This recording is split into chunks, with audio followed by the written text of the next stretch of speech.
Bien, el otro día estaba con un asesorado y me hizo una pregunta muy interesante. Me dijo: Kevin, ¿por qué todo el mundo dice que todas las historias ya están contadas? ¿Acaso ya no hay nada nuevo? ¿Por qué, si supuestamente todas las historias ya están contadas, por qué entonces existe la categoría mejor guión original? Bueno, la respuesta es simple. Sí, en cierta forma todas las historias ya están contadas, pero de una forma retórica, casi que matemática. La frase es muy cierta, pero está mal expresada. Si bien no significa que todas las historias ya estén dichas, a lo que la frase se refiere es que todas las historias funcionales ya están dichas. Absolutamente todas pasan por las mismas estructuras. Y en este aspecto la narratología y la dramaturgia no son tan diferentes a las matemáticas. Por ejemplo, todos en el colegio tuvimos que aprendernos la fórmula del movimiento rectilíneo uniforme. En la naturaleza es casi que imposible que exista un objeto que se mueva de forma recta y uniforme de manera constante. Es una situación idealizada, pues matemática y naturalmente es casi que imposible. Sin embargo, esta fórmula perfecta, este ideal de perfección, nos ayuda a los humanos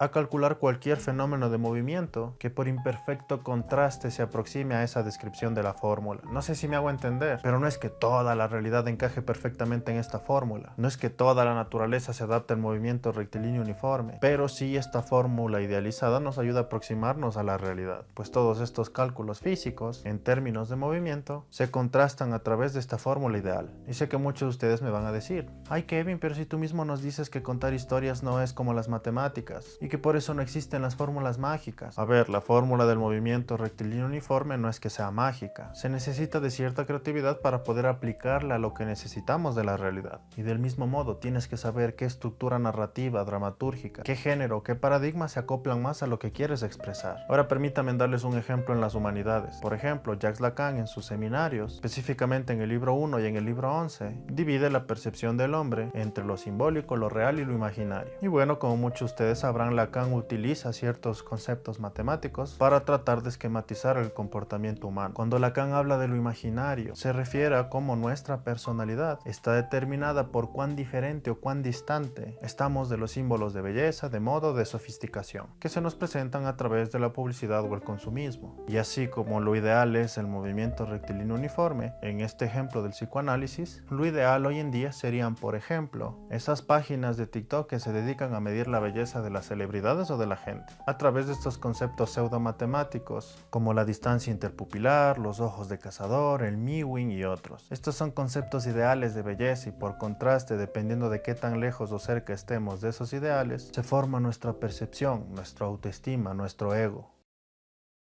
Entonces digamos que las historias y las narraciones tienen estructuras específicas para organizar el conocimiento y la información, para proyectar y desarrollar personalidades, y todas solamente pueden funcionar en ciertos contextos y en ciertas circunstancias. Además, las estructuras narrativas o lingüísticas no son meramente construcciones culturales. Si se dan la oportunidad de leer el libro de Noam Chomsky de estructuras sintácticas, él demuestra cómo las estructuras básicas del lenguaje, como sujetos, adjetivos, verbos, todos están presentes en todas las lenguas del mundo, pero de formas diferentes. Y esto no es pura coincidencia. Esto es porque nuestro cerebro está condicionado a construir significados de ciertas formas muy específicas. Y para demostrar que las estructuras lingüísticas están casi que dentro de nosotros y que no son un constructo cultural, Chomsky realizó experimentos con niños sordomudos o con niños ciegos, y se dio cuenta que a pesar de estas limitaciones, todos los niños eran capaces de desarrollar las mismas estructuras lingüísticas que cualquiera de nosotros. Y con todos estos argumentos me gustaría que entiendan que aunque el arte de contar historias pudiese parecer libre y sin reglas, en realidad todas las historias necesitan de estructuras operativas para que la historia funcione, para que se entienda, para que sea misteriosa, para que sea intrigante. Ahora, evidentemente no es que todas las historias literalmente ya estén contadas. He tenido alumnos que me traen historias muy originales, muy vanguardistas, pero que simplemente no funcionan. Por ejemplo, tuve un alumno que, inspirado por Parasite de Bong Joon-ho, quería hacer un road movie en tono de comedia pero que termine como un thriller. Y el problema es que cuando creas un personaje de comedia, que usualmente resuelve sus problemas de forma azarosa, inesperada o picaresca, a través de fracasos torpes, y luego a esta clase de personaje le quieres dar una recompensa de thriller o un desarrollo de thriller, puedes hacer que el misterio se descubra de forma torpe, o puedes tratar el misterio con torpeza, y de esta forma los géneros chocan y no funcionan. Si haces que el misterio de un thriller se solucione de forma torpe a través de fracasos, como suele suceder en las comedias, historias, estás fallando en ambos géneros. Primero porque no estás logrando hacer que el espectador se sienta intrigado y tampoco le estás generando risas. Y segundo porque la resolución inesperada e ilógica de la comedia es monstruosamente anticlimática para un thriller. Entonces por eso es que el cambio de géneros en Parasite se siente tan fluido, porque tanto la primera parte, que es una sitcom, y la segunda parte, que es un survival horror, ambos géneros comparten la misma necesidad de supervivencia, solo que en la primera parte de la película lo hacen a través de la astucia y la picaresca, y en la segunda parte lo hacen a través de la violencia y las apuñaladas. En resumen, aunque no todas las historias estén contadas, una historia puede ser muy original pero poco funcional, o puedes hacer que tu historia atraviese por estas grandes estructuras narrativas, lingüísticas o dramatúrgicas para poder crear significados coherentes que todos los seres humanos entendamos o estamos acostumbrados a entender, y así haces que tu historia funcione. Entonces recuerden, no es que todas las historias ya estén contadas, pero sí todas las historias funcionales atraviesan por las mismas fórmulas. Espero que esto les haya servido y les haya quedado claro. Te comento que estoy a punto de lanzar un taller en el cual te explicaré las estructuras dramáticas y narrativas que plasmaron Shakespeare, Cervantes y Chekhov en la cultura universal. Entonces, si quieres aprender en qué contextos te sirve utilizar arcos dramáticos shakespearianos,